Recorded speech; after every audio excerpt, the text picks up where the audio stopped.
Welcome back, everyone. NicknLex here. Thank you so much for joining me today to this new episode of Music with Nick. Today, we got a very exciting marathon put together by JK, and I wanted to thank him, of course, and everyone who's here who clicked on the video. This is a very personal video to JK. These tracks mean a lot, and I'll explain in a second. But as you can see in the description, maybe you clicked on the video because of these artists. Maybe there's also something that connects you to these people and to these compositions. But I'll get into what JK shared with me personally, and I'll share it with you. But yeah, we're gonna listen to 5 amazing songs. I'm already excited. All of these artists are like, I love all these people, and so I'm not familiar with exactly those tracks, and but I know they're going to be amazing. But let's get into just the personal aspect real quick here of the marathon. And let me see here. I just had it up here a second ago. Here it is. So this is called the 1975 marathon, and this is not about the English band called 1975. Sorry to the fans. This is, I'm already reading here from JK. This is a very personal group of 5 songs that meant a lot to me in the year I turned 21. And he says, I don't want to reveal his age because that's personal, but he said so many freaking years ago. If he shares that information in the comments, then okay, next time we're going to talk about JK's age. But I just want to, I don't want to share everything about everyone. So, but this is about when he turned 21, okay? All superstars, and 4 out of 6 are still alive and recording. Like, that's amazing, these artists here. And I know which one. Unfortunately, yes, I know you clicked on it also because David Bowie was no longer with us. Biggest loss for a lot of people because he was just so unique. 21 was a rough year for me, which is probably why these songs get increasingly serious after the first one. And I even have to say that when I turned 21, I remember so well. I remember where I was. I remember who I was with, what I was eating. It was just a big deal. So I can totally relate. So number 1, we're going to do Captain Fantastic and the Brown Dirt Cowboy by Sir Elton John. This is the title song from their chart-topping album and autobiography. Look at Elton and Bernie Taupin as they went from childhood to songwriting partners. And I remember Bernie from the movie. I did see the movie Rocket Man, so that's how I know a little bit about that.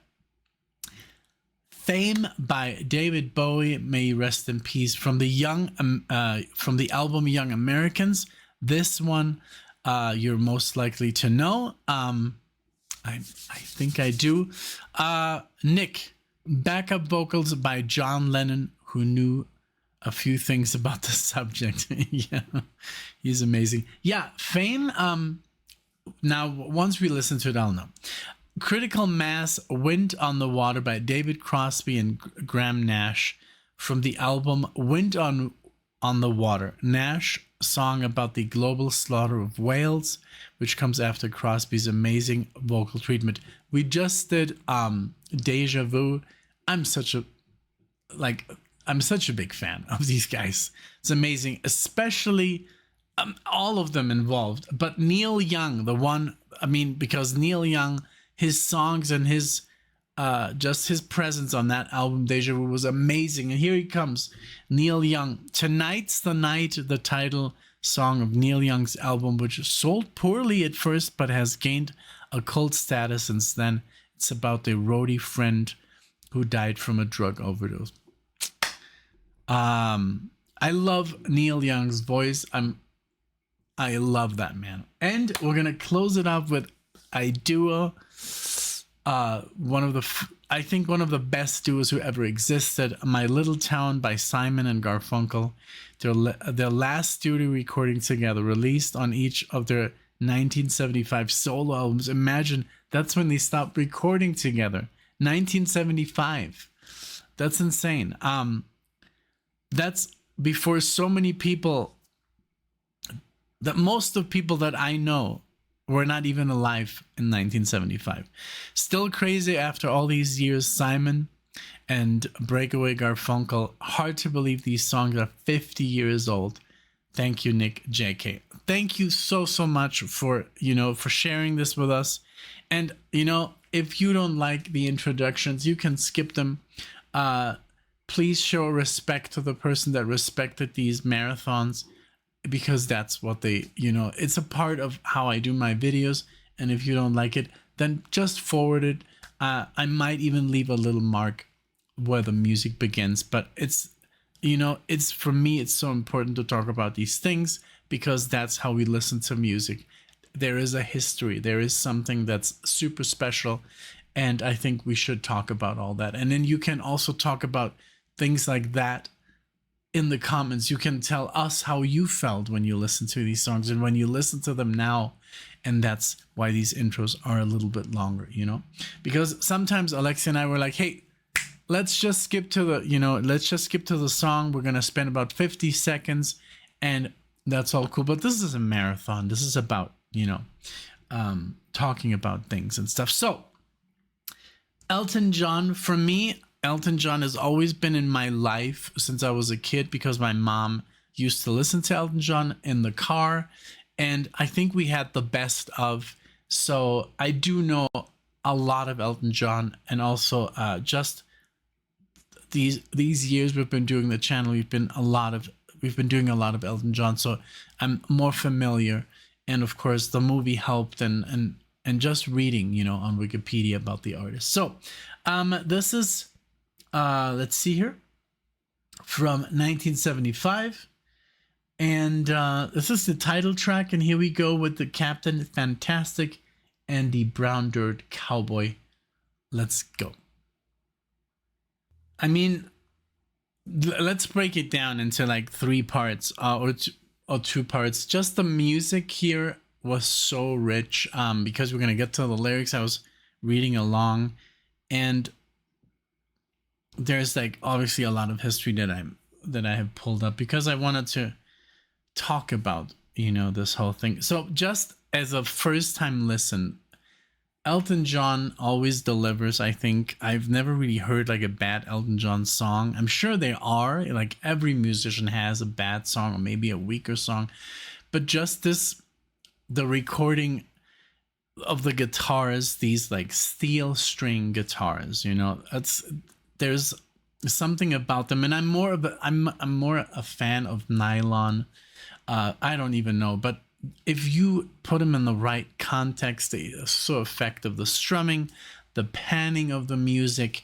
I love the drumming with the percussions that I suddenly kind of realized were kicking in. There was either, and I've gotten this wrong many times, either a banjo or a mandolin. And since now we own a banjo and a mandolin, I think it was a mandolin. A banjo sounds a little bit more bassy. Just the beauty of the music, the way it's put together so wonderfully, is astonishing in this track. And obviously the melody and just the delivery of Elton John, the way he sings and just like states it, is so good. It's like, yeah, and it takes you back. I mean, the stuff he's talking about, and music is obviously a time machine. You hear music and you can literally remember almost the day you heard it. And if that is, 40 years ago, 50 years ago, it brings you back. It literally makes you smell, what you were smelling at that day. You kind of like can smell it. It's insane how our brain works with music, but it says here, so one of Elton John's most fascinating albums, it says this is a semi, like you said, autobiographical concept album. So Captain Fantastic represents Elton, whose real name is, and I'd forgotten this, Reginald Dwight. And the brown-haired cowboy represents Bernie Taupin, his lyricist. It chronicles their early years struggling to make it in the music business before stardom. And I remember I love that, because that's basically like more than like 70% of the film, you know. I don't know if you love the film, you know, it's always difficult to make a movie like that. And then it says here the album was a massive success. I'm not surprised. It was the first album ever to debut at #1 on the Billboard 200. Critically praised for its songwriting depth and strong musicianship. This felt like different. This felt less poppy.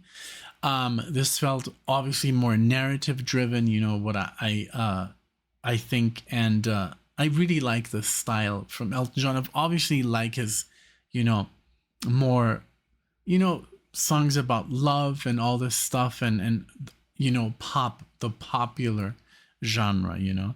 But this is this was very, very special, very, very beautiful track. Thank you so much, Jackie, again for the reintroduction. But I've never really stopped listening to Elton John. He's just a master.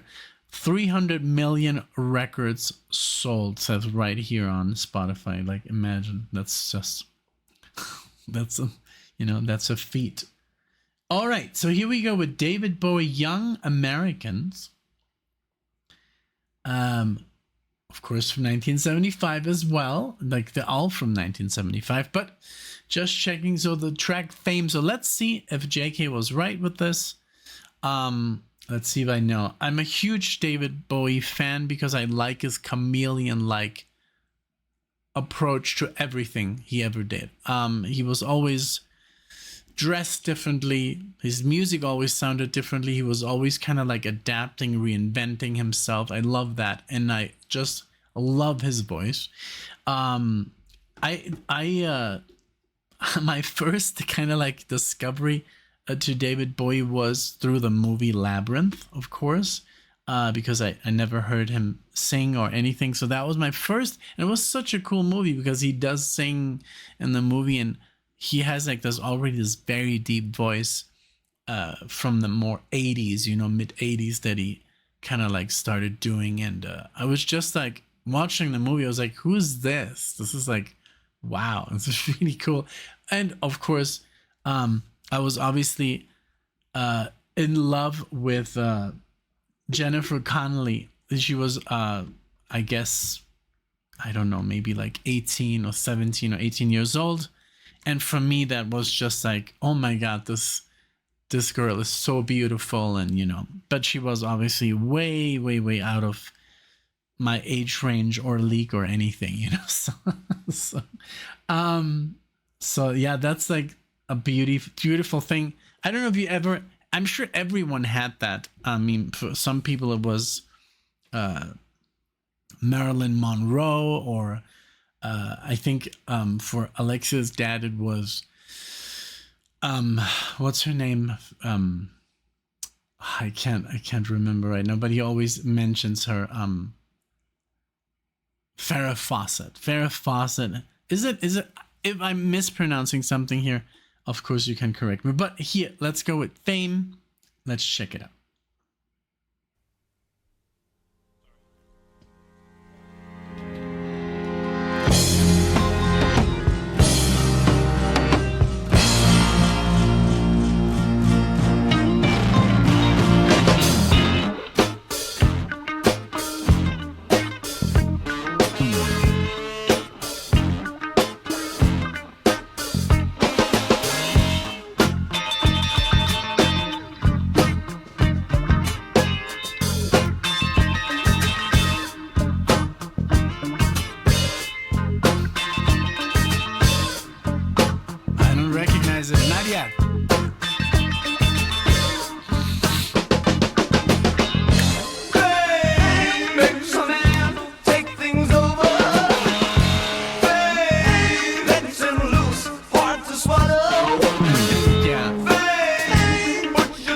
where things are hollow. Fame. Fame. Your brain is just the flame that burns your church to keep you in.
Wow, very good.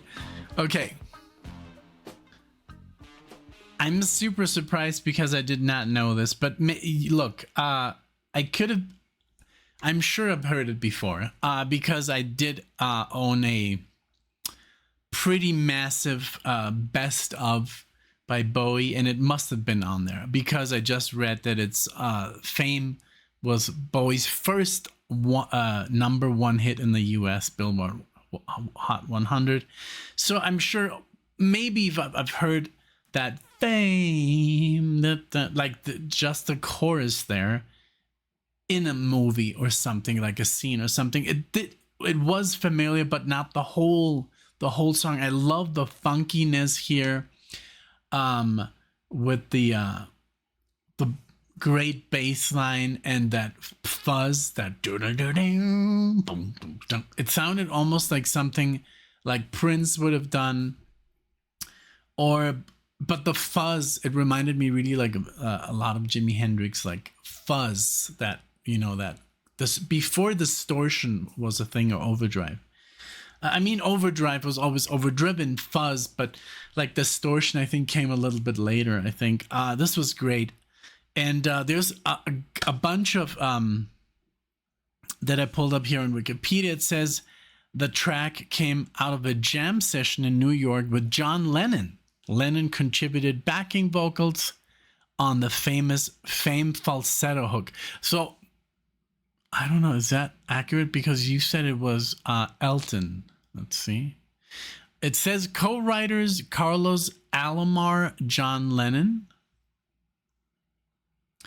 Let's see. Oh yeah, you said John Lennon. I said, I thought you had said Elton John. You see, because John Lennon, Elton John. So yeah, so you got that right, of course. I mean, I would never doubt, for you to make a mistake. Guitarist Carlos Alomar created the infectious main riff originally developed for Bowie's cover of Foot Stompin' by the Flares. Now, the song is Bowie's sarcastic and bitter take on the music industry, inspired by his frustrations with his management at the time. Very, very cool facts here. Yeah, I love that it was more like a vamp, like a groove. Like it was literally like a jam session. And of course, David Bowie turns it to gold, and John Lennon. Holy moly, like what a powerhouse, them together. I just saw this amazing interview where David Bowie's being interviewed, and who walks in? David Gilmour. And he's like, oh, there's David. I'm going to make fun of him. Oh, he's like, I'm going to make him feel uncomfortable. It's so much class. And then he's like, hey, David, come over here. And they're like best friends. And they're just like, at the height of their careers. And it's such a beautiful thing to see, these two masters, just talking about music. They're not performing it, they're not playing it, but they're just like masters. Okay, David Crosby and Graham Nash here. Critical Mass, Wind on the Waters, the track. Let's check him out. I loved Crosby, Stills, and Nash, and Young, of course, but also Crosby, Stills, and Nash's style so much. Their harmonies are sick. Their harmonies are so good, and I think like there's other bands, of course, who do amazing harmonies, like America and countless others. I mean, just Simon and Garfunkel and stuff, but they're just like so unique at this. So let's check them out here. Critical Mass, Wind on the Water. Da, da, da, da, da, see?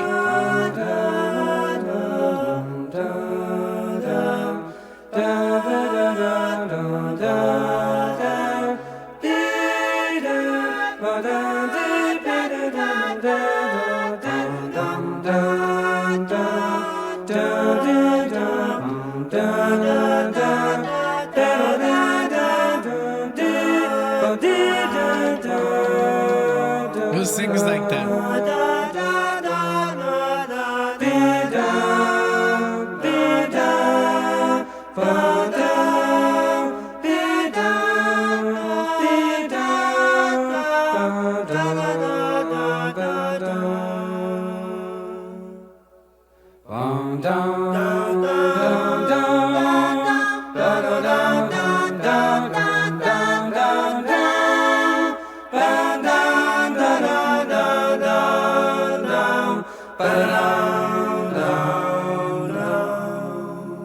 Beautiful ambient.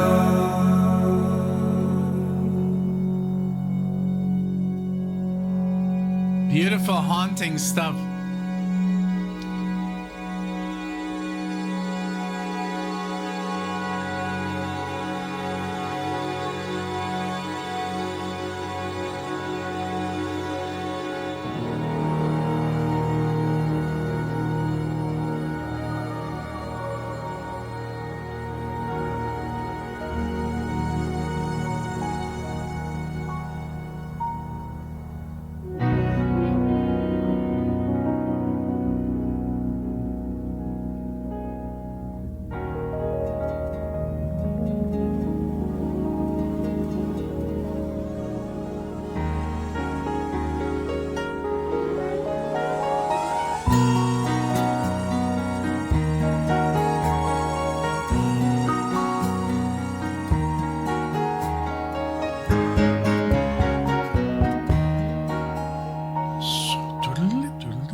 It's not that we don't know, it's just that we don't wanna care. Under the bridges, over the foam, wind on the water, carry me home.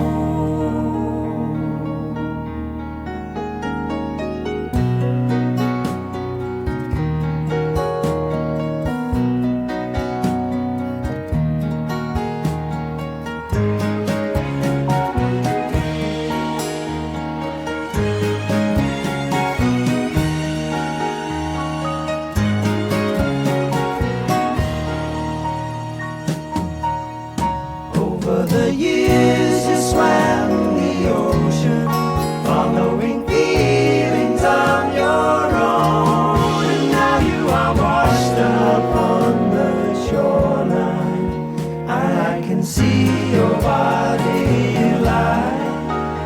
It's a shame you have to die to put the shadow on our eyes.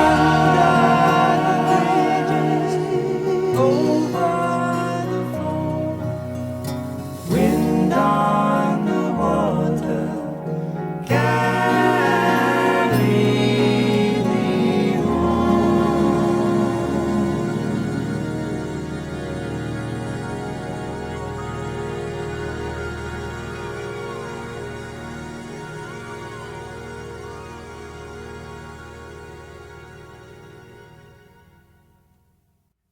Wow.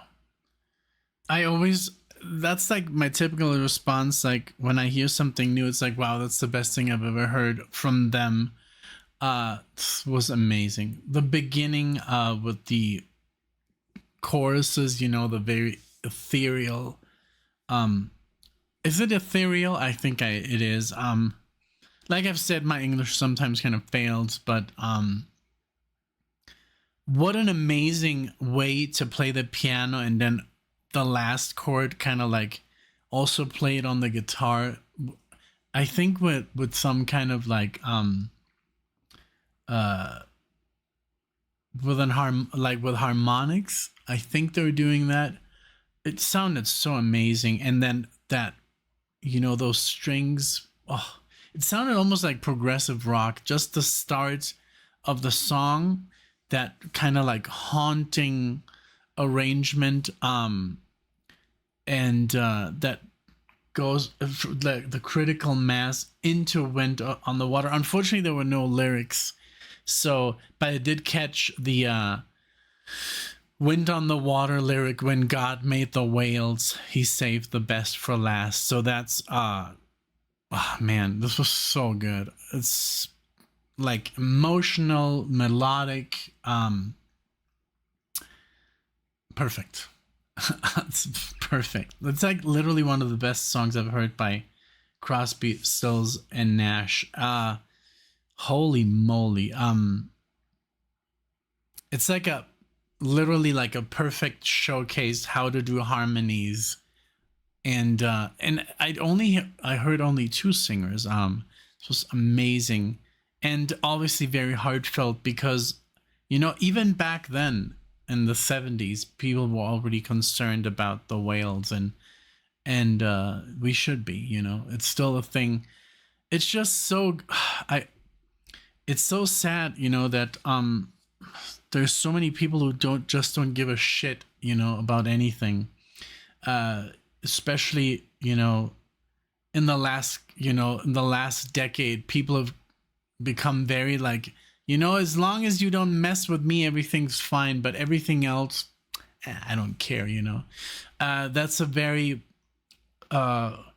bizarre way of thinking. I've seen that a lot, and but unfortunately, we do have people that are still, they think of their community and of people, in the future.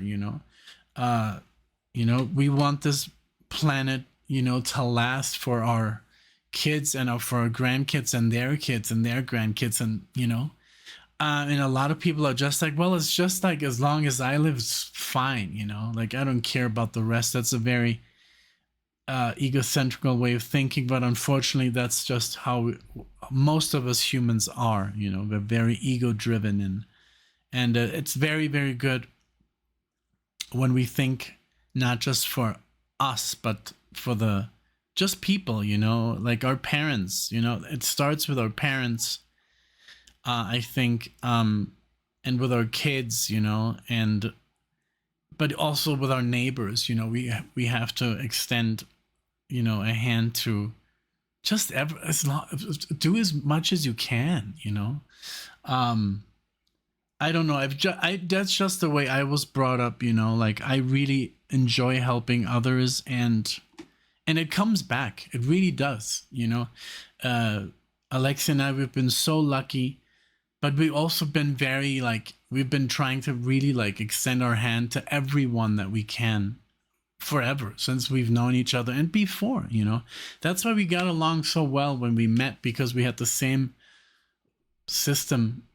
belief system, and just like you're good comes to you, you know. So, but man, this music was just like I said, it had like a little bit of elements of progressive, not progressive rock per se, but a little bit more outside of the norm, you know, maybe a little bit of avant-garde, you know. Very, very cool. Definitely one of my favorite songs from Crosby. I can't wait to show this to Alexa. She's gonna freak out because she loved Deja Vu as well. By the way, if you want to check out Deja Vu in its complete form, check out our Patreon. It's on there, the full album. We freaking loved it. And every time Neil Young was coming on, I was like, oh, his voice is so good. And that's who we're next with Tonight's the Night, Neil Young. Here we go. The lyrics are available. Yes. Tonight's the night. That voice. Tonight's the night. Tonight's the night. Yes, it is. Tonight's the night.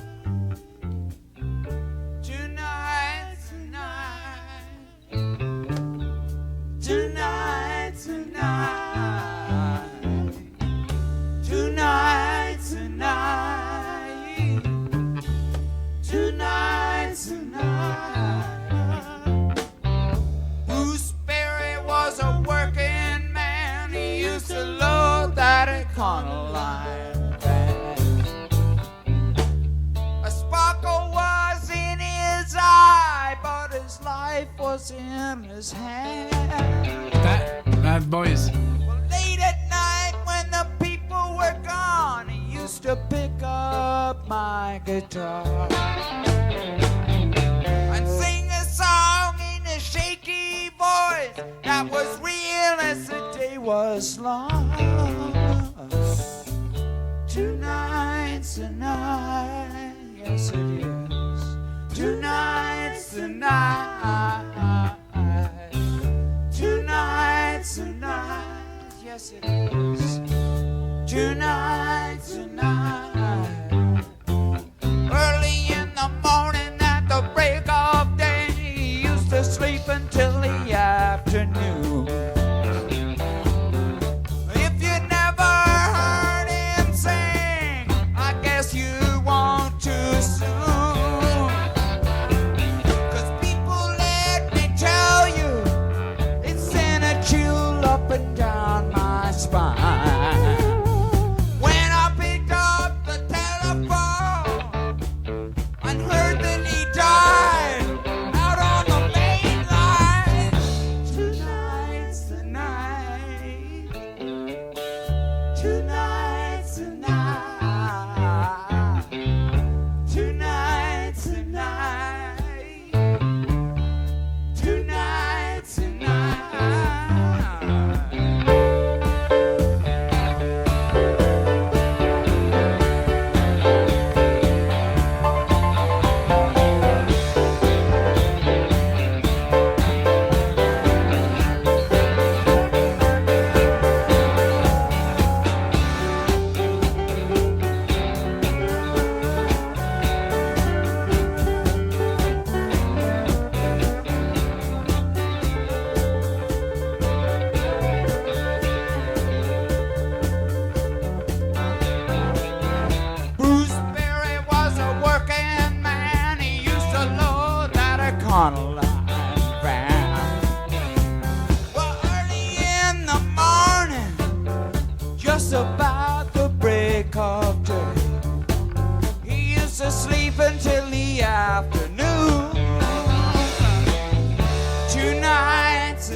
Tonight, tonight, tonight, tonight,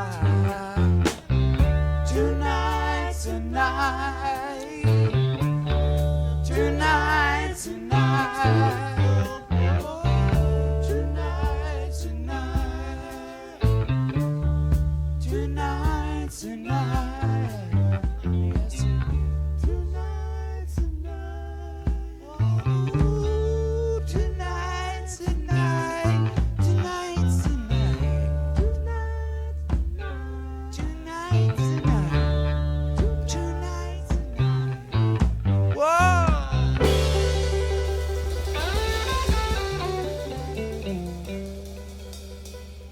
Yes, amazing.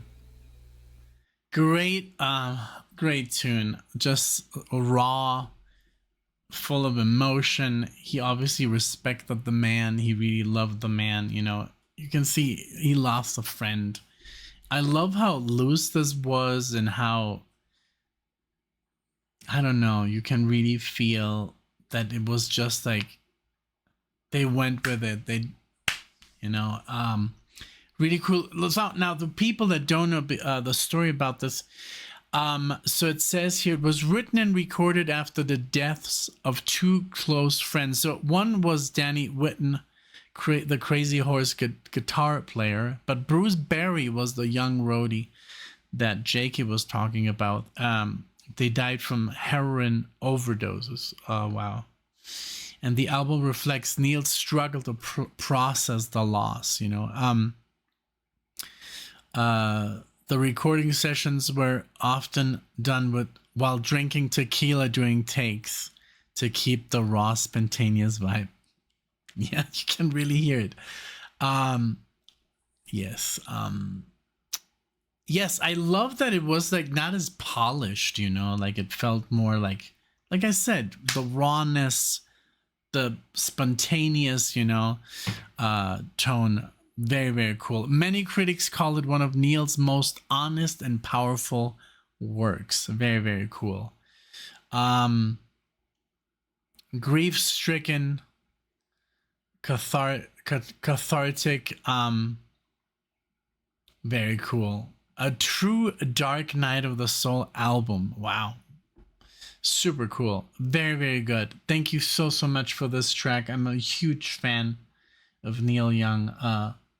The godfather of grunge. I can't believe it, you know. All right, so now Simon and Garfunkel are next. My Little Town, and this is gonna be the closing track again. I hope you enjoy, everyone. Please comment below. What do you feel with these tracks? Where were you? And share as much as you can. Here we go.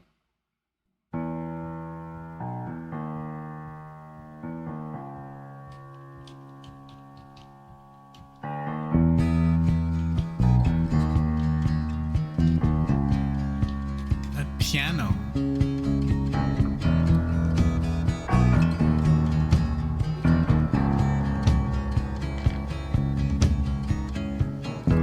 In my little town, I grew up believing God keeps his eye on us all. And he used to lean upon me as I pledged allegiance to the wall. Lord, I recall my little town, coming home after school, flying my bike past the gates of the factories.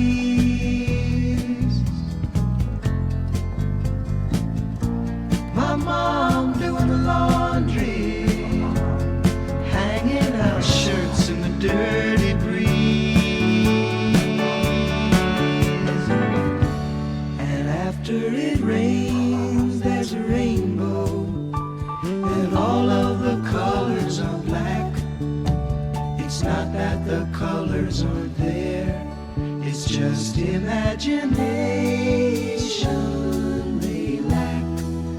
Everything's the same back in my little town, my little town.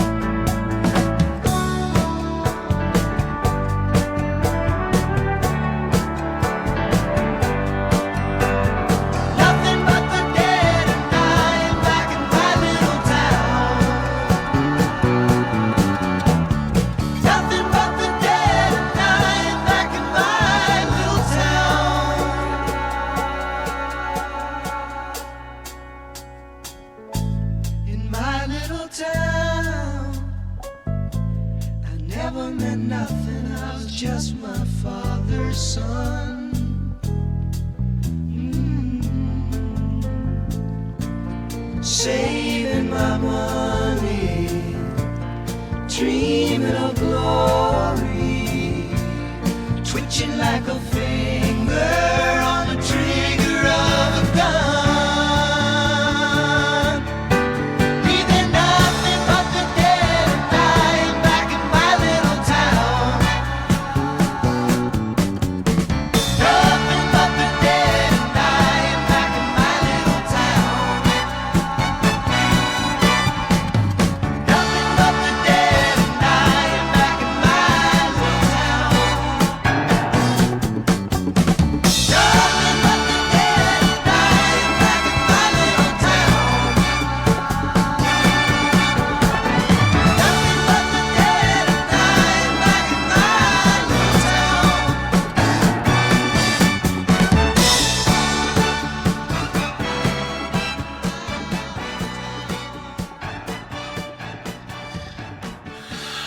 Wow.